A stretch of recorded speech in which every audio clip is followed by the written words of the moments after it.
rencontres d'ici et d'ailleurs.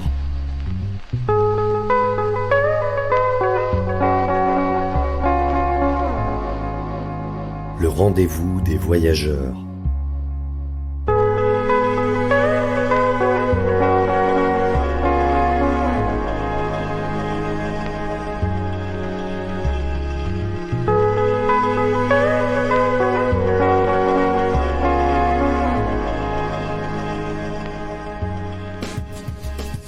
Jean-Christophe Ruffin était l'invité d'honneur du 5e Forum des Chemins, le rendez-vous des pèlerins et des amis de la Terre, organisé par l'hebdomadaire Pèlerin et le Forum 104.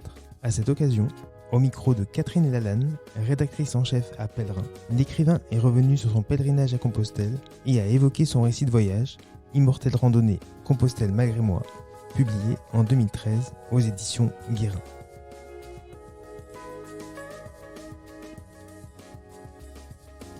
Jean-Christophe Ruffin, bonjour. Bonjour. Et merci infiniment, merci du fond du cœur d'avoir accepté de parrainer ce Forum des Chemins et de la Terre. Vous êtes médecin, vous êtes diplomate, vous êtes écrivain, vous êtes académicien, vous êtes alpiniste et vous avez été aussi pèlerin. Et surtout, ce que je voudrais dire, c'est que vous êtes profondément humain. Et ça, c'est la qualité qui irrigue toutes ces facettes de votre riche personnalité. Et c'est parce que vous avez pris il y a 7 ans le chemin de Compostelle que vous nous avez fait l'amitié d'être là aujourd'hui pour témoigner 7 ans après de ce parcours. Vous en avez fait un récit dans un petit livre qui est maintenant en poche qui s'appelle Immortelle randonnée et que vous dédicacerez à la sortie de cette conférence. Et c'est parce que ce parcours vous a fait approfondir votre part d'humanité, de spiritualité, de vérité, que nous vous avons proposé de venir témoigner auprès de nos invités. Vous venez de publier un autre livre, un roman d'amour solaire que nous chroniquons dans notre nouvelle formule la semaine prochaine, et qui raconte un autre parcours, celui de 2 êtres qui traversent l'épreuve de l'amour dans la durée, ce qui est aussi une façon de marcher. Nos invités brûlent que je vous pose plein de questions sur Compostelle. Alors vous déclarez dans un grand entretien qui va sortir la semaine prochaine, dans la nouvelle formule de Pèlerin, vous avez écrit « Un pèlerin, c'est quelqu'un qui n'est plus rien sauf lui-même ». Alors moi, je pose une question toute simple. Comment être soi sans être rien ? Je pense, d'abord, bonjour à tous et merci d'être venus à cette rencontre. Je suis très heureux, très honoré. Je pense que le pèlerinage, pour moi, c'est à faire avec cette relation entre le rien et le tout. C'est assez curieux parce que c'est à la fois un moment où on n'est rien dans la mesure où on se défait de tout, on se défait de sa vie sociale, on se défait de ses attachements. Les pèlerins, quand ils se rencontrent, se demandent rarement, en tout cas dans l'expérience que j'en ai eue, ce qu'ils font dans la vie. En tout cas, c'est pas la première question qu'on pose. Cet aspect social de la vie, au fond, disparaît un peu. Donc on n'est plus rien au sens où on ne se présente pas aux autres sous les dehors de sa fonction sociale, comme on peut le faire dans la vie normale, entre guillemets. Et en même temps, le tout, parce que la nature ayant horreur du vide, à la place de ce rien, arrive un tout qui est une forme de plénitude, mais faite d'autre chose, qui est faite effectivement de ce qu'on vit, de ce qu'on partage et de ce qu'on éprouve. Donc il y a cette espèce de dialectique, je dirais, entre le rien et le tout, ce qui fait qu'on peut en effet se défaire de ce qu'on est et en même temps se trouver soi-même.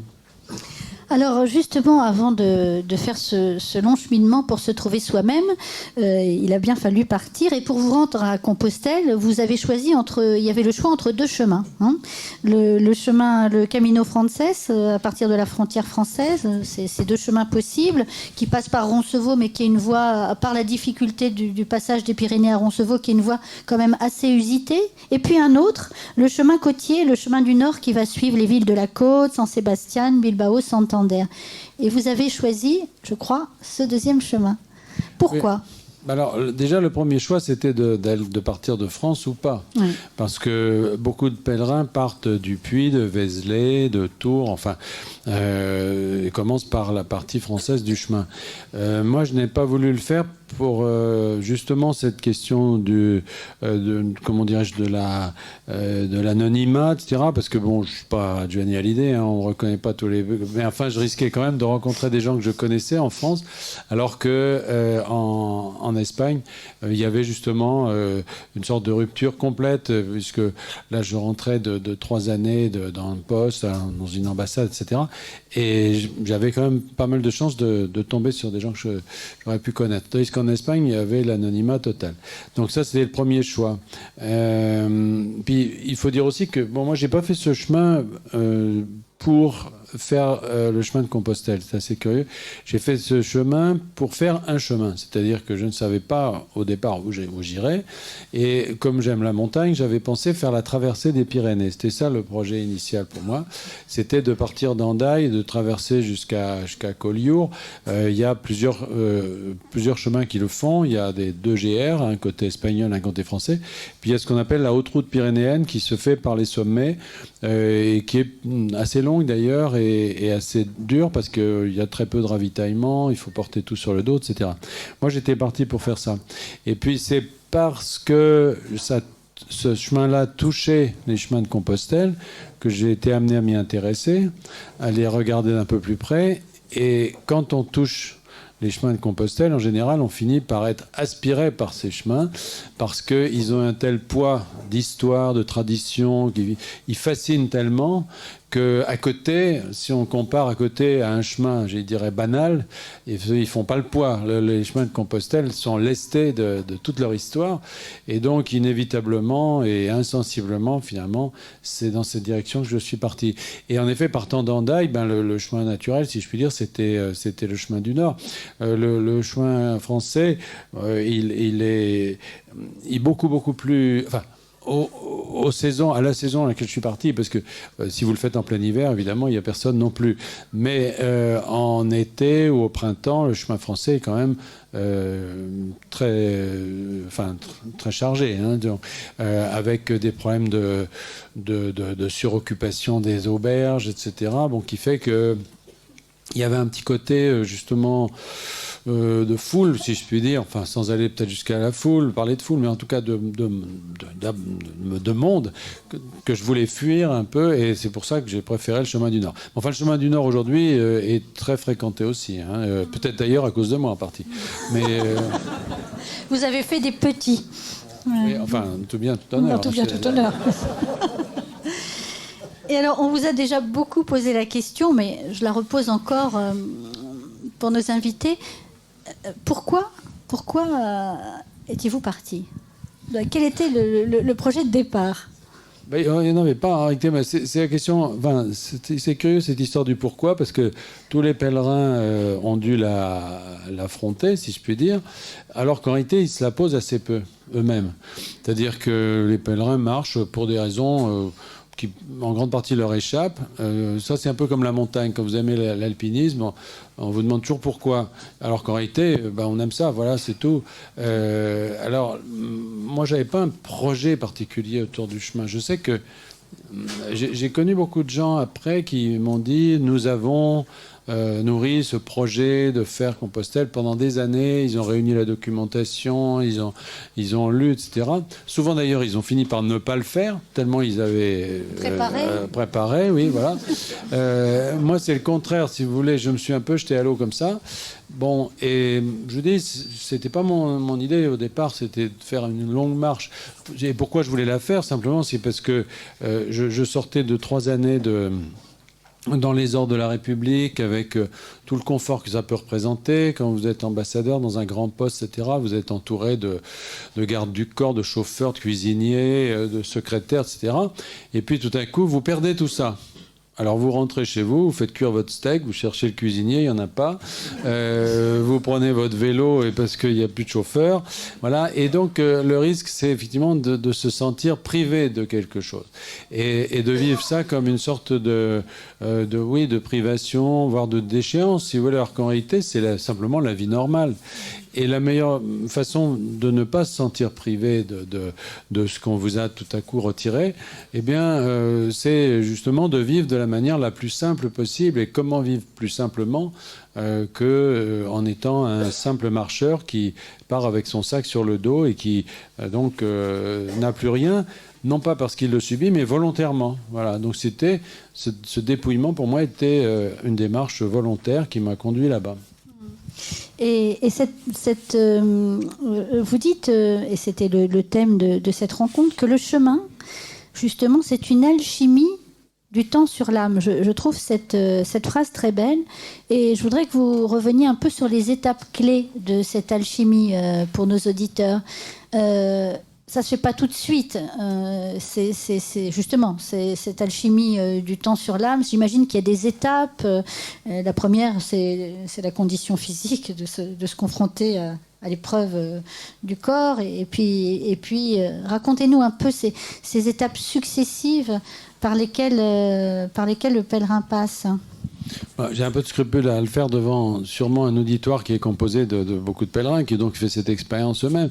Je peux donc parler que de ce que moi j'ai ressenti, mais il m'a semblé, si vous voulez, que cette notion de temps était fondamentale dans le pèlerinage, dans la mesure où moi qui pratique beaucoup la montagne et donc des marches courtes, parce que quand vous allez faire par exemple un sommet, vous faites ce qu'on appelle une marche d'approche, c'est-à-dire que vous allez marcher 2 heures, 3 heures pour arriver au pied de la voie que vous allez faire. Ça n'a rien à voir avec une marche longue, prolongée, qui se déroule de jour en jour et qui en quelque sorte vous façonne, vous transforme, mais par petites touches. Vous voyez, c'est un peu comme le martèlement. Vous savez, ces orfèvres qui tapotent sur un métal, et alors il ne se passe rien en apparence, puis au bout de plusieurs milliers de coups, les choses ont changé de forme. Et il y a effectivement quelque chose qui s'opère avec le temps, et uniquement avec le temps. Ce qui fait d'ailleurs que quand on se renseigne sur le chemin sans le faire, on n'a pas cet effet-là. C'est-à-dire qu'on peut tout savoir sur le chemin, pour autant on n'aura pas subi cette transformation parce qu'elle passe, en effet, comme vous le dites, par le corps. C'est-à-dire, et je pense que c'est vrai pour tous les pèlerinages, quelles que soient, par exemple, les religions ont pratiquement toutes dans leur tradition un pèlerinage, quel qu'il soit. Et c'est probablement parce que c'est une étape de la spiritualité, on pourra en reparler, mais c'est une sorte de préparation. Je ne pense pas que le pèlerinage soit en lui-même une opération d'ordre spirituel, mais c'est une préparation, une sorte d'ouverture, si vous voulez, de l'être à l'émotion, aux autres, etc. Je pense que dans la vie courante, on est beaucoup plus défendu, si vous voulez, on se livre moins à ses émotions, on vit les choses moins intensément. Alors, en effet, ça, après, il y a des phases. Moi, je l'ai décrit par phase parce que je trouvais ça plus... D'abord, ça évitait de faire les choses jour par jour parce qu'il y a eu beaucoup de récits. Il y a beaucoup de récits sur Compostelle, il y a énormément de livres sur Compostelle, et ils sont souvent très factuels, c'est-à-dire, on est lundi, il pleut, il est 4 heures, je mets mon imperméable, enfin bon, voilà. Alors, moi, je trouvais qu'il fallait regrouper ça peut-être en phases, quoi. Et effectivement, la première phase, c'est une phase physique, c'est-à-dire que je crois être à peu près en forme, je vis à la montagne, je fais pas mal de sport en temps normal, etc. Mais quelle que soit finalement votre préparation physique, ça n'est jamais exactement ce qu'il faut. C'est-à-dire que marcher comme ça régulièrement, c'est quelque chose à quoi on n'est pas habitué. Donc, même si vous avez une bonne condition physique, il va quand même y avoir une phase d'adaptation, parce que la marche, c'est pas très compliqué, c'est pas très fatigant, mais ça use les souliers, comme on disait quand on était petit, mais il y a un effet comme ça de répétition, d'usure, de frottement. Alors, les ampoules, le pied du pèlerin, c'est un sujet absolument inépuisable. Et c'est vrai que moi, j'ai assisté à des scènes étonnantes. Enfin, les pharmacies, notamment, qui sont sur le chemin, sont peuplées de gens qui viennent acheter des tas de trucs pour se mettre sur les pieds. Souvent, ils ne parlent pas la langue, alors ils posent le pied sur le comptoir. Enfin, voilà. Mais c'est vrai que tout ça crée... Alors, disons, c'est une adaptation nécessaire, évidemment, parce qu'il faut en passer par là, voilà. Ça crée aussi des liens, parce que aux étapes, vous voyez... On échange des pansements anti-ampoules. C'est ça, c'est une entrée en matière assez commode, finalement. Tiens, tu as des ampoules, moi j'ai du compine, on va se changer, machin, voilà. Et donc, c'est une première phase, mais qui est assez... à travers laquelle tout le monde doit passer. C'est-à-dire que... et qu'il ne faut pas négliger. Souvent, dans les livres ou les films sur le pèlerinage, on n'en parle pas. C'est-à-dire comme si, tout d'un coup, c'était des purs esprits qui se baladent, etc. Non, moi je pense que cette phase physique, elle est au contraire essentielle, elle n'est pas du tout triviale. Elle participe d'une transformation de l'être qui est préparé comme ça à vivre autre chose et à percevoir autre chose. Et que c'est cette métamorphose du corps, déjà, qui est la première étape. Et qu'est-ce qui vous a paru le plus difficile, justement? Cette épreuve du corps confronté à l'effort, ou cette épreuve de l'âme confrontée à l'immensité de la quête? Qu'est-ce qui vous a le plus sollicité? Ou les deux en même temps, vous allez me dire? Ou ça, on ne l'avait pas distingué? Non, si, parce que je pense que quand vous avez... tant que votre corps n'est pas habitué... il parasite votre pensée. C'est-à-dire il focalise toute votre pensée. Une ampoule, c'est un truc à la fois dérisoire et absolument terrible parce que vous pouvez penser qu'à ça. C'est-à-dire que vous marchez, vous avez des ampoules aux pieds, vous ne profitez de rien. Voilà. Et surtout si elle s'aggrave, etc. Bon. Donc il faut traverser ça, il faut traverser cette phase. Mais c'est pas dur, c'est pas difficile, c'est pas éprouvant, c'est pas... Mais il faut le faire. Et c'est seulement après que finalement, il y a une sorte de révolte. Et on se dit, mais quand même, je ne suis pas là que pour m'occuper de mes pieds. Je veux dire, il faut revenir à du sens, si vous voulez. Et c'est là où Compostelle apporte quelque chose. Je trouve ces chemins-là apportent beaucoup, parce que, à la différence d'un chemin normal, un GR ou un chemin de balade habituel, il est en effet semé de mémoire, de souvenirs. Il y a tout un patrimoine du chemin à travers les églises, les monastères, les ermitas, comme on dit. Toutes ces traces, finalement, d'un passé qui est celui d'autres pèlerins, qui est celui de l'histoire du chemin. C'est quelque chose à quoi on peut se raccrocher pour justement s'occuper d'autre chose que de ses pieds. C'est-à-dire que pour revenir dans quelque chose de plus fondamental. Et moi, ça a été la deuxième phase, c'est-à-dire la phase, on pourrait dire presque de visite, c'est une sorte de tourisme spirituel, je pourrais dire, qui effectivement marque quand même le retour à une sorte d'intérêt pour autre chose qu'en effet que pour ces petits bobos, quoi. Voilà.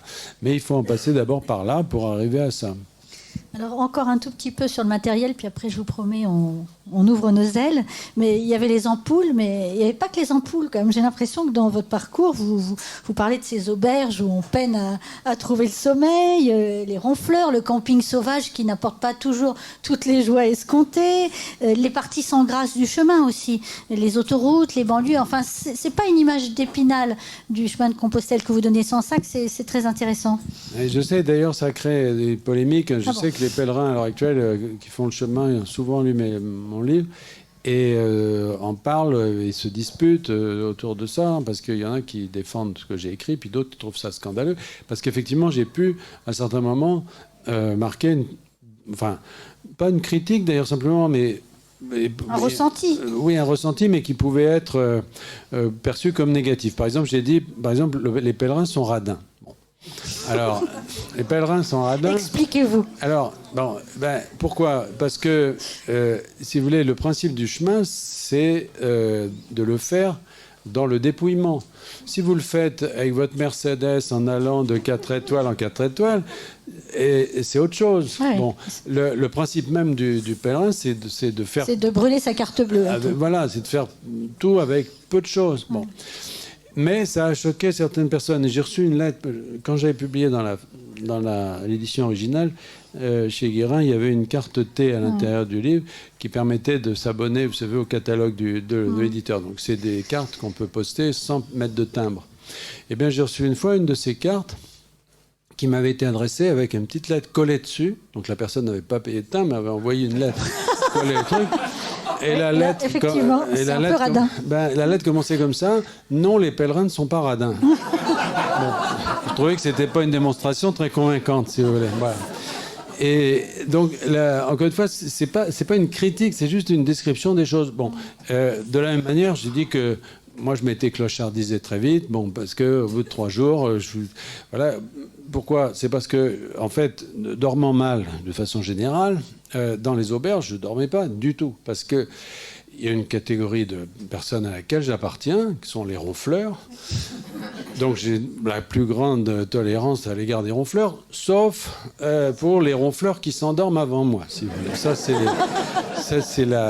une catégorie difficile à supporter, surtout dans la promiscuité des auberges. Donc moi, j'avais pris une petite tente, les tentes d'alpinisme, les tentes qui pèsent 1 kilo, qui sont très communes, et je dormais.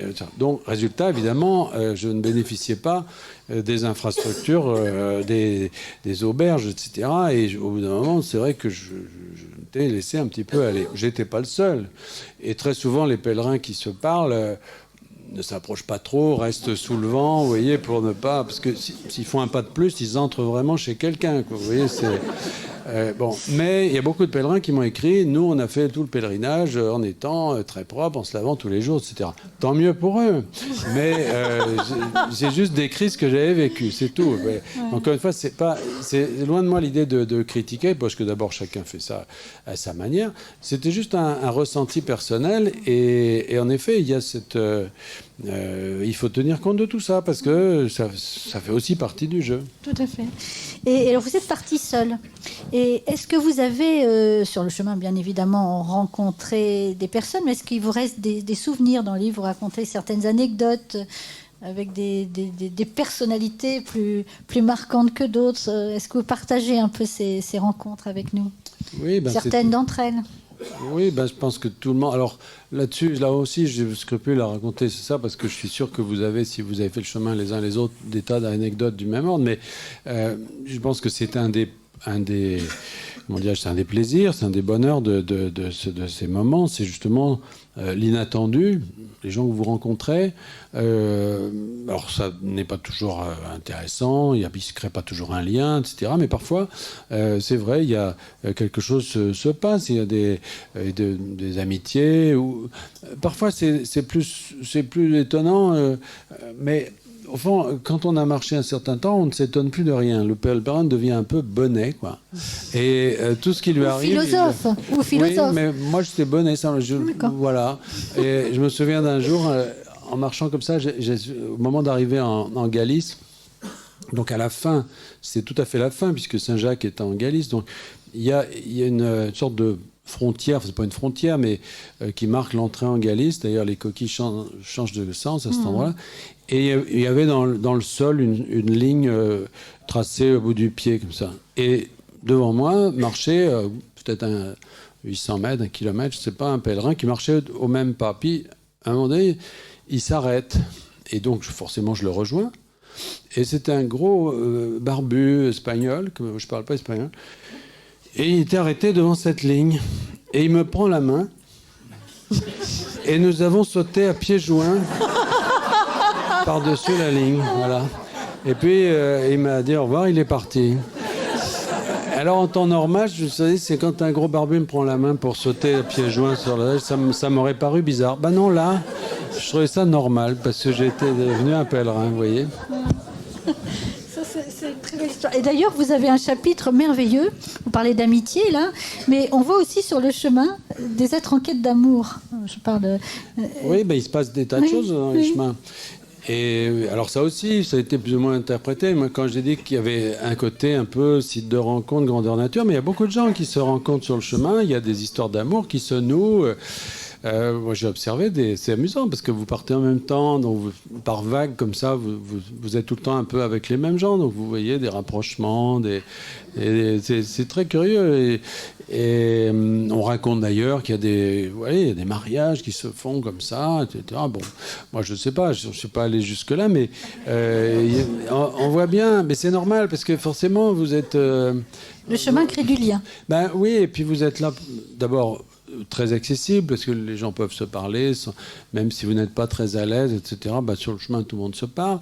Et puis, a priori, vous partagez un peu les mêmes centres d'intérêt, les mêmes valeurs, etc. Donc, il y a quelque chose qui vous rapproche.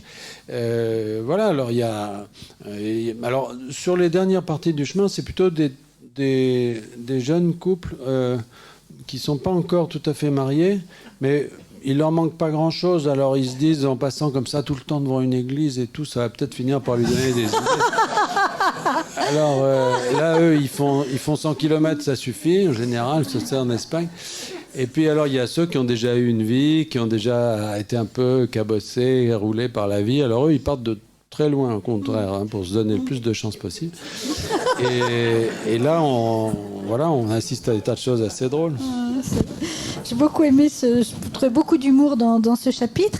Et est-ce que vous saviez que toutes ces anecdotes, comment vous avez fait? Vous saviez que vous alliez en faire un livre? Vous êtes parti avec l'idée d'en faire un livre? Vous avez pris des notes? Ou de mémoire, vous avez tout restitué?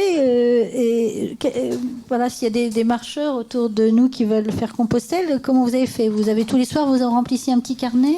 Non, puis je voyais, parce que beaucoup de marcheurs, en fait, le soir, effectivement, prennent des notes. Oui. Moi, j'en ai pas pris du tout. D'accord, parce que vos anecdotes sont très précises. Mais je pense qu'il faut faire confiance à la mémoire. La mémoire humaine, c'est une mémoire affective. Et si vous voulez, l'expérience que j'ai de tout ça, des voyages indépendamment de Compostelle, c'est que quand vous notez quelque chose et que cet incident ou cet événement ou ce paysage n'est pas lié à une émotion, finalement, c'est rien. Même si vous l'avez noté, c'est mort pour vous. Alors que quand il y a une émotion qui s'attache à un lieu ou à une histoire, elle est là, elle remonte toujours un jour. Et moi, je n'ai pas du tout fait Compostelle pour écrire un livre. Moi, j'en ai écrit d'autres, des livres. J'étais allé d'ailleurs pour réfléchir à un autre bouquin que je faisais qui avait absolument rien à voir avec ça. Qui était C'était Jacques Coeur, c'était le livre sur Jacques Coeur. Et c'était pour me replonger dans cette espèce d'ambiance un peu médiévale des chemins et tout ça. Mais je voulais pas écrire du tout sur le chemin, je voulais éprouver cette envie. Et il y avait d'autres livres, il y avait tellement de livres. Moi, j'avais lu celui d'Alix de Saint-André, qui était très bien, en avant-route, etc. Bon, qui était... j'avais l'impression que tout avait été dit sur le chemin. Et puis, c'est 6 mois plus tard, en rentrant, après d'être rentré, un jour, j'étais allé déjeuner à Chamonix avec des amis qui ont une maison d'édition de montagne, les éditions Guérin, là, et ils m'ont dit on voudrait que tu écrives sur la montagne. Enfin, ils étaient un peu en difficulté, ils avaient besoin que... Et j'ai dit, là, je me sens pas d'écrire sur la montagne. Alors, ils m'ont dit, écris sur Compostelle. Et j'ai dit, non, Compostelle, ça, c'est certainement pas, je suis pas allé pour ça. Et puis, en rentrant chez moi, j'habite à quelques kilomètres, j'ai pris ma voiture, je me souviens, il neigeait. Et la conversation m'avait ramené à cette histoire de Compostelle. Et j'ai commencé à revoir les images. Alors, en arrivant à la maison, j'ai ouvert une carte. Et simplement, les lieux, en regardant les lieux, les choses remontaient. Et du coup, j'ai écrit ça sans penser d'ailleurs que ce livre aurait autant de succès. Il a été traduit dans le monde entier, etc. Et il est devenu une sorte de classique du chemin, ce qui m'a fait très très plaisir, mais c'était pas du tout l'objectif, pas du tout. Et alors justement, je voudrais que vous nous éclairiez sur le titre Immortelle randonnée. Est-ce que le chemin vous a rendu immortel? On va tous, on se met en route tous dès demain. Et puis le sous-titre Compostelle malgré moi. Alors on vous a ajouté de force sur le chemin? Un petit peu, c'est-à-dire que en fait malgré moi, parce qu'encore une fois, moi, je ne fais pas partie des gens qui avaient nourri ce projet de longue date. Si vous voulez, je suis allé un peu par le fruit des circonstances, comme ça. Et une fois sur le chemin, à plusieurs reprises, j'ai eu envie de m'arrêter. J'ai eu envie, et je crois que ça arrive à tout le monde, mais j'ai eu envie, je me suis dit, bon, ça va, j'ai compris, je vois ce que c'est, très bien, mais là, je fais mal partout, j'en ai marre, je suis fatigué, j'ai envie de rentrer, machin. Et il se passe à ce moment-là quelque chose de curieux, je pense que certains d'entre vous ont pu le vivre, c'est que le chemin, en quelque sorte, prend l'autorité sur vous, c'est-à-dire qu'il vous dit, non, c'est pas fini. Et t'es pas arrivé. Et il y a une sorte de force, en fait, qui vient justement, peut-être de cette tradition, de tout ça, qui fait que tant qu'on n'est pas au bout, je trouve qu'il y a une sorte d'appel à continuer, à poursuivre, même quand on n'en a pas envie, même quand on a mal partout. Et donc on a cette impression, à un moment donné d'être presque soumis à une contrainte, quoi, alors que normalement, on est là de son propre gré, si vous voulez.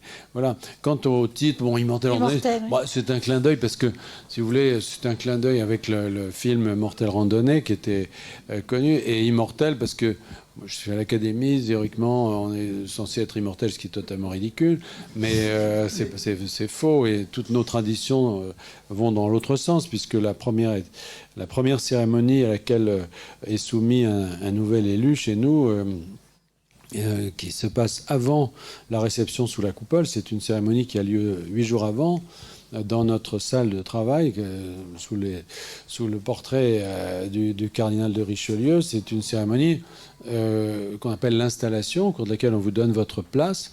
Et donc ça se déroule à 40 entre nous, quoi, simplement, à huis clos. Et le nouveau membre entre ces deux parrains. À ce moment-là, tout le monde se lève et le secrétaire perpétuel vous regarde et vous dit « Monsieur ou Madame, vous avez remarqué que tout le monde est debout. Alors vous regardez, oui. Nous nous lèverons 2 fois pour vous, aujourd'hui et le jour de votre mort. » Alors ça calme terriblement, si vous voulez. Et la notion d'immortalité, tout à coup, devient très concrète. Vous voyez. Ça valait l'éclairage, hein, ce titre. Alors, je voudrais faire juste un petit passage par la montagne. Vous avez évoqué 2-3 fois le fait que vous aimiez la montagne, vous êtes alpiniste, vous avez choisi de vivre une partie de l'année en Haute-Savoie, vous avez eu la gentillesse de nous recevoir dans votre refuge. Je pose une question très candide. Entre marcher et grimper, tout à l'heure vous avez évoqué la brièveté, ça fait une différence, mais vous faites une différence, il y a des différences importantes ou au contraire ça participe d'un même élan de s'élever finalement? C'est assez curieux. Il y a quelque chose de commun, mais l'alpinisme, l'escalade en général, il y a une dimension technique qui est différente. C'est-à-dire que le monde vertical, que personnellement j'aime beaucoup, est très particulier parce que c'est une autre dimension de la vie presque. C'est un peu comme la haute mer, si vous voulez. Ça n'est pas du tout la même... comment dirais-je, vous ne pouvez pas le faire de façon nonchalante ou automatique parce que chaque geste peut vous coûter la vie. Oui, peut vous coûter la vie. Donc il y a une vigilance permanente qui n'est pas du tout celle de la marche. Au contraire, on peut se mettre un peu en pilotage automatique et avancer comme ça sans trop y penser. L'alpinisme, par ailleurs, ne supporte pas la solitude, puisque dès lors qu'on est assuré, on est au moins 2. C'est-à-dire que, en réalité, ce n'est pas une affaire de personnes tout isolées, c'est une affaire de cordée. Donc il y a ce rapport très particulier de la cordée qui établit un lien très fort, très fort parce qu'il voisine le danger. Il y a toute on partage des choses très intenses comme ça dans donc je trouve que c'est très différent. Et en même temps, il y a à l'évidence des choses communes. Bon, ne serait-ce que les marches d'approche, la vie en plein air, l'amour des grands espaces, si vous voulez. Et ce sont souvent les mêmes gens qui pratiquent les deux. Donc c'est 2 choses différentes, mais avec des points communs. Ouais. Et on parle souvent de Sylvain Tesson parce qu'on est très amis et que moi je fais beaucoup de montagne avec Sylvain, que je connais depuis toujours, qu'il a eu ses soucis en particulier parti chez moi, etc. Bon, donc on a à la fois ce rapport très étroit autour de la montagne, on fait beaucoup de montagnes ensemble, et en même temps, lui est identifié comme un marcheur, beaucoup plus que moi d'ailleurs, parce que lui, c'est vraiment un marcheur presque mental, permanent, ouais, je veux dire, avec ses chemins noirs, avec tout ça. Et donc voilà, ce qui prouve bien qu'il y a des ponts. Alors, je reviens au chemin de Compostelle. Vous avez grandi à Bourges, à l'ombre d'une très belle cathédrale gothique, une des plus belles de France, dont vous aimez le faste. C'est la plus belle. C'est la plus belle. Voilà. À l'ombre de la plus belle cathédrale gothique de France. Et sur le chemin de Compostelle, bien sûr, il y a des fabuleux monastères, il y a des hauts lieux, mais il y a aussi beaucoup de petites chapelles, d'ermitages, de croix de chemin, d'une facture beaucoup plus modeste. Vous avez été sensible aussi à la modestie de ces témoignages ? C'est pas du tout la même chose. Le patrimoine chrétien n'est pas le même. Non, mais c'est vrai que dans mon enfance, la présence de cette cathédrale était quelque chose de très intriguant, parce que cette cathédrale, d'une certaine manière, est trop grande pour la ville. Et ça s'explique d'ailleurs pour des raisons historiques, parce que c'était une sorte d'avant-poste des terres royales par rapport à la Guyenne, etc. Donc cette immense cathédrale gothique qui avait eu d'ailleurs des déboires, parce qu'on n'a jamais réussi à terminer les 2 tours, elles se sont tombées, etc. Enfin, était le témoignage d'une histoire qui était passée par là, alors que quand je suis né, la ville avait quand même c'était beaucoup assoupi. Hein. Oui, même ça. Après la guerre, Bourges était quand même une ville. Une belle endormie. Ah oui, très, très, très endormie. Bon. Et cette cathédrale était témoin de ça. En même temps, dans le Berry, d'une façon générale, il y a la présence dans presque tous les villages d'une architecture romane extrêmement riche, avec des églises romanes, donc d'un tout autre style, qui elles témoignent effectivement d'une architecture de village beaucoup plus modeste, même si elles sont elles aussi généralement plus grandes que les villages qui restent, parce qu'il y a eu l'exode rural a fait que les villages se sont vidés et les églises sont immenses. Il y a ça, et puis il y a des abbayes comme celle de Noirlac par exemple, des abbayes cisterciennes qui sont restées le témoin aussi de toute la vie monastique. Donc moi je viens vraiment d'une région où l'empreinte, je pense que c'est vrai de toutes les régions de France, mais enfin, dans le Berry, il y a cette empreinte architecturale de l'histoire religieuse est très très forte, mais très, très vivante. En tout cas, pour moi, elle était vivante depuis l'enfance. Vous dites de très belles choses sur justement la présence de ces édifices sacrés, leur rôle réconfortant le long du chemin. Je peux lire un extrait Alors, le pèlerin est touché à mesure qu'il descend dans une gorge, ou au contraire qu'il s'élève vers un promontoire, par des terreurs sacrées, qui étaient certainement décuplées aux époques où les hommes allaient nus, menacés par les bêtes sauvages, la foudre, les pestes.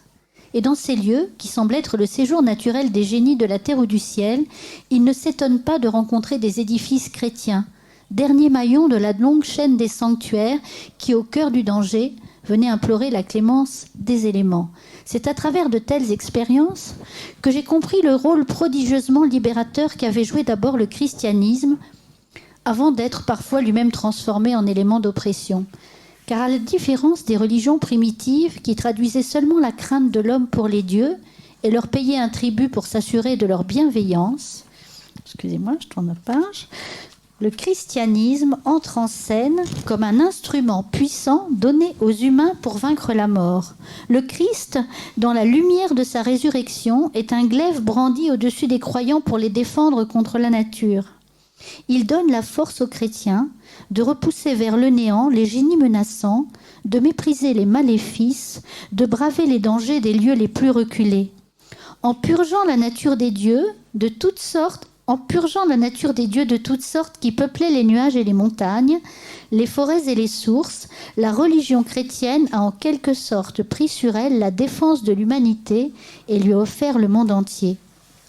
L'humanité n'a ensuite plus connu de limite à son expansion, pourvu qu'à chaque lieu nouvellement exploré, on n'oubliât pas d'adjoindre un abri consacré où le Christ put monter la garde.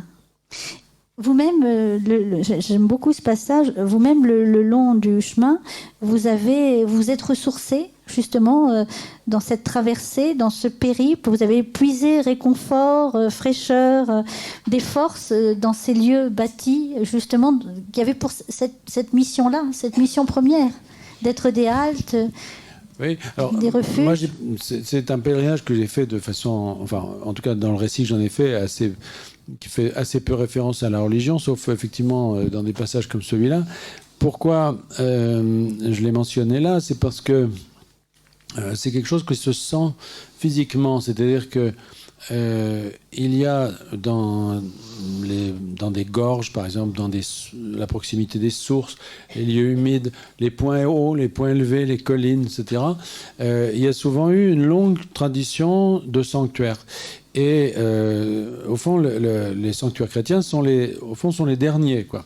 Mais ils n'ont pas, en effet, le même sens que les autres. C'est-à-dire que les autres marquaient plus, à mon sens, une soumission à des divinités qui étaient là et qui restaient menaçantes, finalement, et auxquelles on payait un tribut. Alors que, finalement, le christianisme était là pour les en chasser, d'une certaine manière, et pour remplacer par une présence divine plus lointaine et moins terrifiante d'une certaine manière. Moi, je suis très sensible à ça aussi à cause de la montagne, parce que quand vous êtes en haute montagne, vous avez dans les points les plus hauts, par exemple au sommet des Drues, du Grépon, etc., vous avez des vierges qui ont été placées là de façon comme ça propitiatoire et qui, d'une certaine manière, montrent que il y a des croix, que il se passe quelque chose dans ces extrémités. C'est-à-dire que il fallait que, y compris dans ces points ultimes, dans lesquels le danger, la foudre, les éléments, etc., étaient les plus menaçants, il fallait que la présence religieuse soit manifeste. Et c'est pas seulement parce qu'elle protège, ou c'est pas seulement un effet de superstition. On dit souvent, les alpinistes comme les marins sont superstitieux, etc. Oui, c'est vrai. Mais c'est aussi parce que il fallait que en quelque sorte, que la couverture, si je puis dire, religieuse du monde soit complète, y compris dans ces lieux les plus extrêmes. Voilà. Et ça se sent très très bien sur le chemin. Alors, après, il y a la question de l'énergie. Bon, ça, c'est une autre question à laquelle que vous posez. C'est-à-dire, effectivement, le chemin redonne une énergie, mais ça n'a pas forcément quelque chose à voir avec ces lieux. Il donne une énergie parce que... Parce que d'autres l'ont pris avant oui, vous, voilà, qui ont puisé aussi des forces dans les pas de ceux qui vous ont précédés. Certainement. C'est-à-dire que c'est un chemin orienté. Alors, il y a quelques vicelards qui le font à l'envers. Bon, enfin, en général, ils sont perdus d'ailleurs, parce que comme les balises vont toutes dans le même sens, c'est pas facile de remonter parce que autant un GR est fait pour être balisé, il est balisé dans les deux sens, autant les chemins de Compostelle, ils vont quelque part. Hein. Et quand vous remontez, bon, alors ça peut être un exercice, et il y a des gens qui font ça avec beaucoup de, comment dirais-je, beaucoup de conviction, et moi je le respecte. Mais enfin, c'est vrai que c'est compliqué, parce qu'on est souvent en train de les remettre un peu en chemin, quoi. Et donc, les chemins sont orientés. Et le fait qu'ils soient orientés, c'est quelque chose qui porte, je trouve, qui est porteur de sens, qui est porteur d'énergie aussi, parce que on se sent faire partie d'un mouvement, et c'est pas seulement une vibration sur la surface de la Terre comme ça, comme un autre chemin normal, si vous voulez. C'est un mouvement qui va quelque part. Et le plus étonnant, d'ailleurs, c'est qu'il va quelque part, mais que ce quelque part, au fond, n'a pas tellement d'importance, je trouve. Moi. Mais, enfin, je ne sais pas si vous vouliez qu'on parle de l'arrivée, oui. Mais c'est vrai que... Allez-y, oui, continuez. Non, parce que, alors, mais encore une fois, je parle sous le contrôle des pèlerins qui ont fait ce chemin. Certainement, il y en a beaucoup parmi vous. Moi, j'ai été assez déçu par l'arrivée, c'est-à-dire que j'ai trouvé que autant c'est quelque chose qui vous porte de savoir qu'on va quelque part et que il y a au terme de ce chemin un lieu vers lequel on est attendu, dans lequel on est attendu, vers lequel on tend. Bon, c'est très important. Autant quand on y arrive, bon, d'abord, c'est toujours bizarre quand un mot, le mot de Saint-Jacques de Compostelle, prend un sens concret parce qu'on y arrive. On est toujours un peu désarçonné parce que d'abord on commence par voir un concessionnaire Volkswagen. Enfin, il y a un côté, si vous voulez, trivial, quoi. Ah bon, c'est ça. Bon, en plus c'est assez mal fichu pour les pèlerins. Moi, j'ai manqué de me faire écraser. S'il y a des espèces d'autoroutes, ils sont en train de prolonger la piste de l'aéroport. Alors les remblais passent sur le chemin. Enfin. On a un peu l'impression de n'importe quoi. On arrive au bout et là, on se dit, dans le vieux, la porte des pèlerins, on se dit là, bon, c'est la vieille ville, ça va être quand même plus authentique. Bon, et là, on tombe sur les marchands du temple. Alors là, il y a les marchands de coquilles. Alors là, la coquille, évidemment, à toutes les sauces, hein, du porte-clés au bavoir pour chien, enfin, tout ce que vous voulez. Voilà, donc ça devient voilà. Et quand on arrive à l'église, au sanctuaire, hein, sur la place là, et qu'on arrive dans la cathédrale, là, ce qui se passe, c'est qu'en général, quand vous êtes venu à pied, que vous vous êtes tapé 800 ou 1000 km, vous avez l'impression que vous avez droit quand même à être à peu près considéré, mais pas du tout. Ce sont les gens qui sont arrivés avec les tours opérateurs qui ont toutes les places assises. Vous, de toute façon, vous sentez mauvais, on vous fout derrière les colonnes. Et moi, j'ai assisté à tout ça, vraiment comme les autres, qui étaient partis en même temps que moi, que j'avais vu le long du chemin, que j'avais retrouvé, etc. On était sur les bords, assez maltraités, alors que les gens qui étaient arrivés en avion avaient les bonnes places. Et on se dit, bon, les premiers sont peut-être les derniers, mais enfin, flûte, j'aimerais mieux.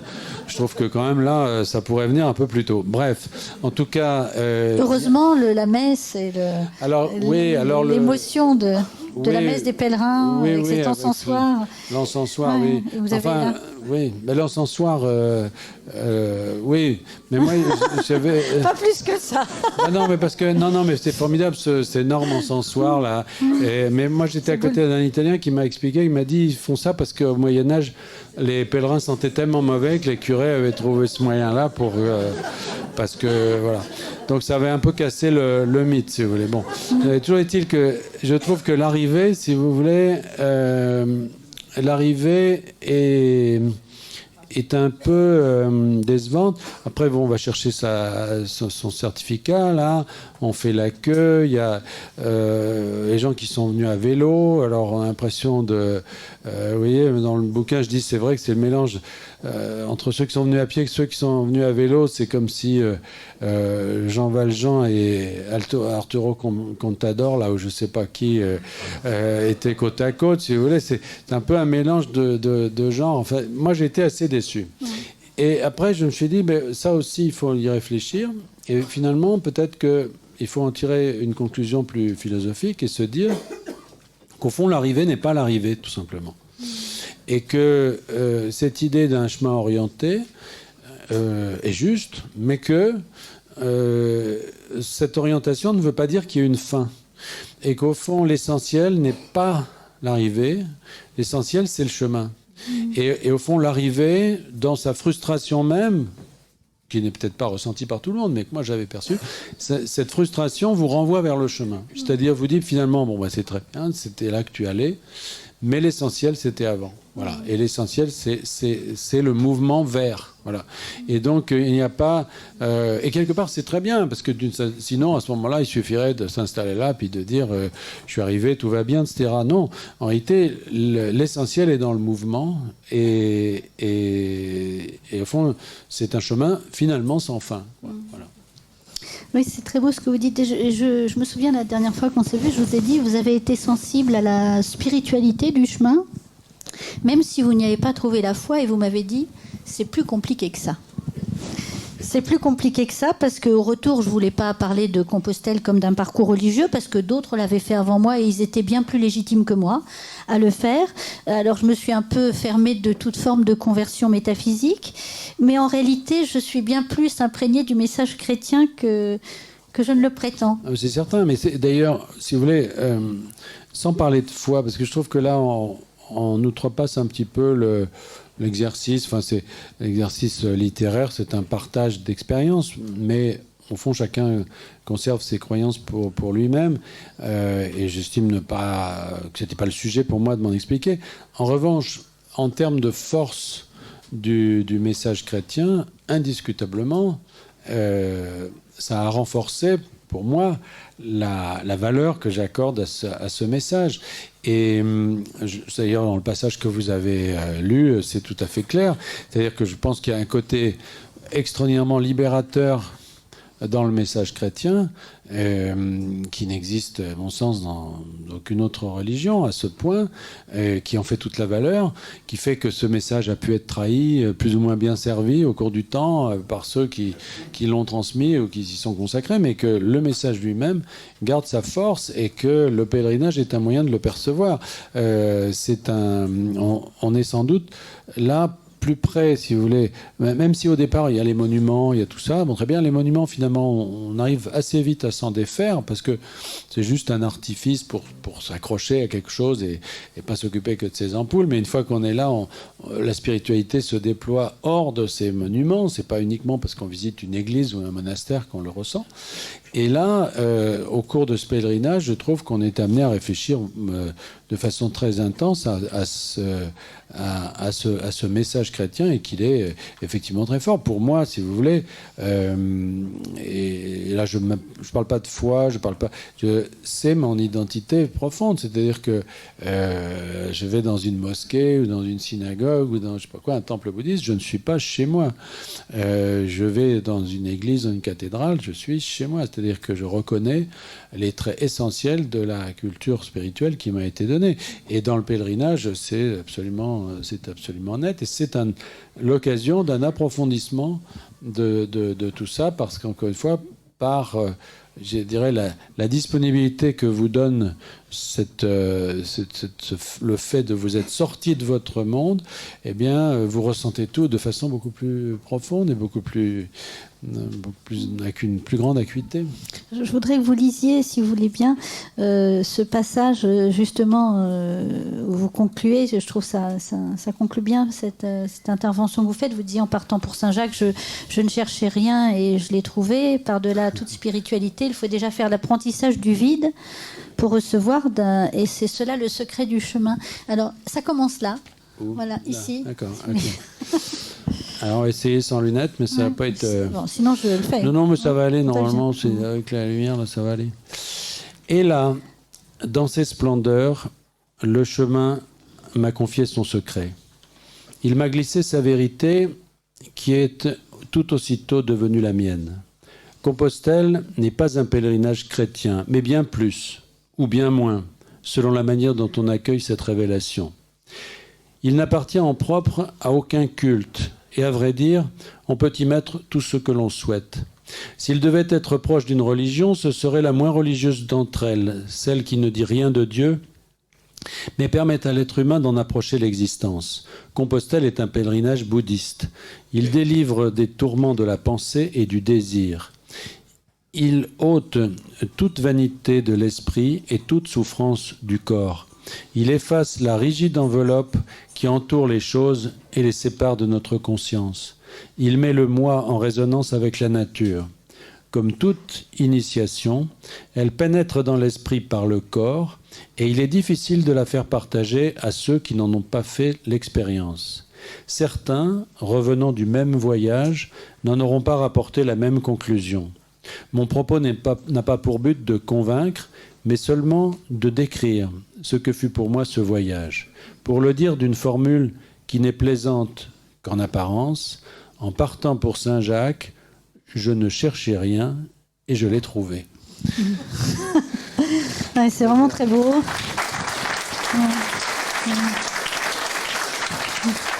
Vous voulez commenter ce... Oui, c'est-à-dire que c'est pas évidemment, c'est un tour de passe-passe autour du mot rien. On a commencé d'ailleurs avec ça, mais c'est pour ça que c'est pas le même rien. C'est-à-dire que je ne cherchais rien et j'ai trouvé une forme de vide qui prédispose à tout. C'est-à-dire qu'en fait, ce rien qu'on trouve, c'est un rien. C'est pour ça que j'ai fait cette comparaison avec les bouddhistes. Je ne suis pas particulièrement bouddhiste, c'est pas du tout ça. C'est de dire que c'est pas un chemin de Damas, si vous voulez. C'est pas un chemin, pour moi, au cours duquel on voit tout à coup un glaive de feu qui tombe comme ça et qui vous convertit. C'est pas ça. C'est une transformation de l'être qui se dépouille, qui se déprend de tout ce qui peut l'isoler, l'armer contre les autres, contre le monde, et qui s'ouvre à une spiritualité qui, effectivement, a la nature de ce qu'on a appris, de ce qui est profondément en nous. C'est-à-dire que ça approfondit ce que nous sommes. Ça ne change pas ce que nous sommes, mais ça l'approfondit. Et moi, je suis revenu avec le sentiment d'une forme de réconciliation profonde, comme ça, avec moi-même, plus que d'une conversion, si vous voulez. Et qu'est-ce que, 7 ans après, qu'est-ce qui vous en reste de tout ça Il me reste le plaisir de passer l'après-midi avec vous, par exemple. Mais non, mais c'est bizarre parce que, si vous voulez, franchement, j'ai pas fait ce chemin pour écrire un livre. J'ai pas écrit ce livre en pensant avoir du succès. Sincèrement, les autres c'est mon métier. J'écris des romans, etc. J'aime ça. J'ai beaucoup de lecteurs, mais ce livre-là, vraiment, je l'ai écrit dans un premier temps pour faire plaisir à un éditeur en difficulté, après pour partager une expérience, et j'ai été très surpris de l'écho que ça a eu. Ça m'a d'une certaine manière empêché d'y retourner, parce que, si vous voulez, au lieu de pouvoir retourner tranquillement là-bas, j'ai passé mon temps à faire un autre pèlerinage qui était d'aller présenter ce livre à droite, à gauche, à Pékin. Vous comprenez, je suis allé voir les Chinois, les Chinois, Compostelle, ça les branche, qu'est-ce que vous voulez que je vous dise. Et alors, bon, voilà. Et donc, il me reste ça. Alors, évidemment, ça n'est pas tout, mais ça a occupé beaucoup de mon temps. Le résultat, c'est que, au fond, avec le temps qui passe, et c'est vous, Catherine, qui m'avez fait remarquer que ça fait déjà 7 ans, et c'est terrifiant d'ailleurs, parce que j'ai l'impression que c'était hier, mais indiscutablement, c'est un peu comme les vaccins, cette affaire-là, il faut des rappels. C'est-à-dire qu'au bout d'un certain temps, les fruits, j'allais dire, du pèlerinage s'épuisent quand même. Parce que, notamment, tout ce qui concerne cette espèce de dépouillement qui est en profondeur, vous a transformé quand on rentre, et qui fait qu'on pèse après beaucoup plus, au fond, autour de soi, tout ce qui vous entoure, tout savoir ce qui est important, ce qui ne l'est pas, on retire le superflu, on garde l'essentiel, etc. Tout ça, malheureusement, s'use et s'épuise. Et il faut repartir, il faut se replonger je pense, dans une expérience analogue. Peut-être pas la même, moi je ne ferai certainement pas la même, mais quelque chose qui vous oblige à la même discipline, en tout cas, devient nécessaire. Autrement dit... l'idée vous trotte dans la tête. Oui, parce que c'est pas... Alors, je sais qu'il y a certaines religions où le pèlerinage, par exemple pour les musulmans, ça se fait une fois dans la vie, c'est tout, etc. Là, c'est pas ça. Je pense que c'est quelque chose de beaucoup plus... qui peut vous accompagner. Alors, chacun se débrouille à sa manière. Moi, j'ai vu des drogués du voyage, du chemin, hein, des gens qui en ont fait 6, 7, 8, qui ne peuvent plus s'arrêter. Enfin, alors là, c'est peut-être excessif quand même, parce qu'ils sont vraiment... Même si tant mieux pour eux, ils y trouvent leur compte, mais moi, c'est pas ça. Mais je pense que le fait de refaire le chemin ne peut avoir que des vertus, et Dieu merci, il y en a plusieurs. On n'est pas obligé de refaire le même. Il y a beaucoup de chemins maintenant. Je vous remercie beaucoup, Jean-Christophe Ruffin. J'espère que ce témoignage vous aura nourri. On voit bien que chaque marcheur vit une expérience unique. Hein. Ça, je pense, c'est ce très beau poème de Machado, Caminando no hay camino, se hace camino al andar. En marchant, il n'y a pas de chemin, le chemin se fait en marchant. Et c'est ça vraiment, moi c'est ce que je ressors de ce témoignage et de toutes les conversations que j'ai eues avec les uns et les autres. Chaque marcheur vit une expérience unique, on le voit intime, pas toujours disciple d'ailleurs. Et voilà, je voudrais remercier infiniment Jean-Christophe Rufin d'être venu témoigner.